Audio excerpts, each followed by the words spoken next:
This is how you make me feel. This is how you make me feel.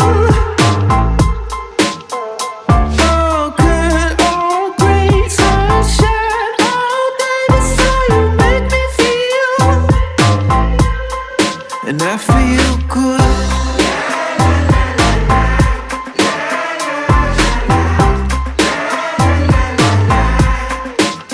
I'm feeling good.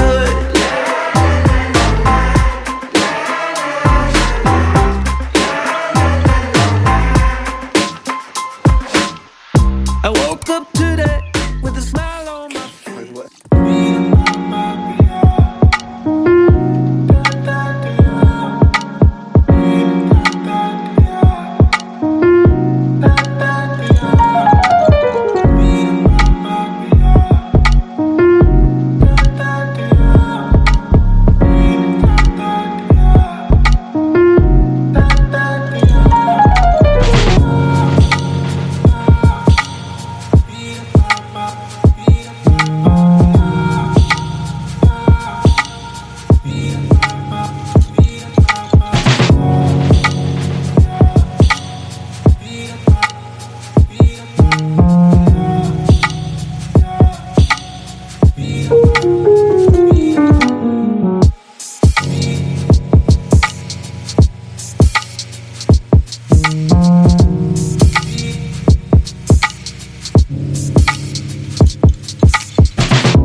Good morning!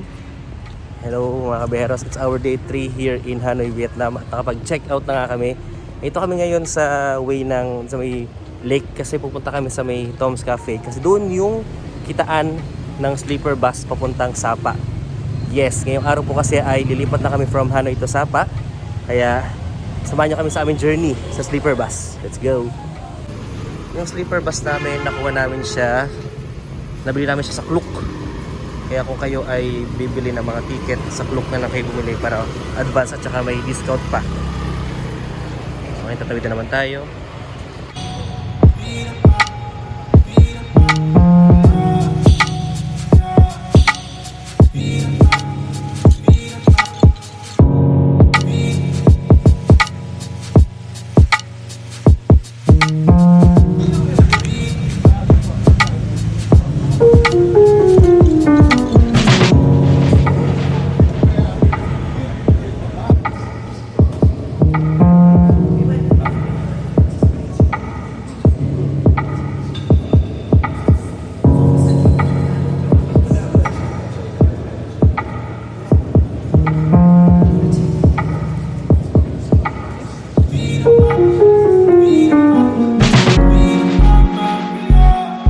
And ito na yung sleeper bus na sasakyan namin. Ang cute niya, kulay pink. Sakto 1 PM na. Nagpapasakay na sila sa loob.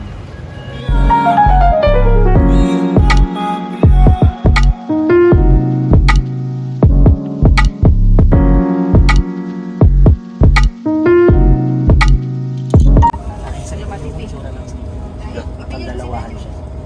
Kaso hindi ko alam kasi mag-uuli kami dyan. Dito sa jam. Nahalaman natin mamaya. So 6 hours yung biyahe dito. Ano yung sa let's go.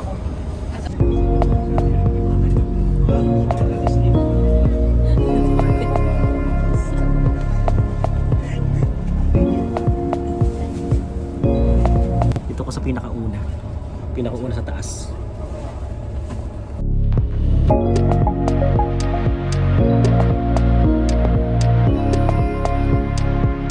Dito sa sleeper bus, literal na higaan talaga yung higaan nyo. Sleeper bus talaga. Tapos kailangan komportable ka kasi pinapatanggal nila yung sapatos at pinapalagay nila sa plastic. Ito. Ayan. Tapos yan, may pakumot sila kasi nga 6 hours din yung biyahe. So, kailangan komportable suot mo kasi nga aakyat at bababa ka lagi sa bus. Alam nyo, ang cute lang dito sa Vietnam kasi yung mga kainan nila sa mga street, mga maliliit na yung upuan, tulad ng mga ganyang upuan, yung parang panlaba. Bilo yung mga naka-coat sila, mga naka-dress, tapos kumakain sila sa mga ganyan. Cute, galing.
After 2 hours na biyahe ay may stopover naman para mag-toilet at bumili na makakain.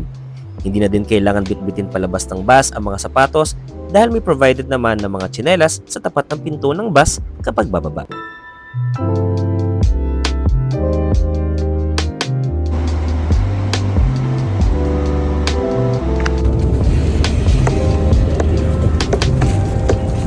Result yung bus. Tapos bumili kami dito sa stopover ng Siopaw Port. Tapos naman siya ganito for 25,000 doon.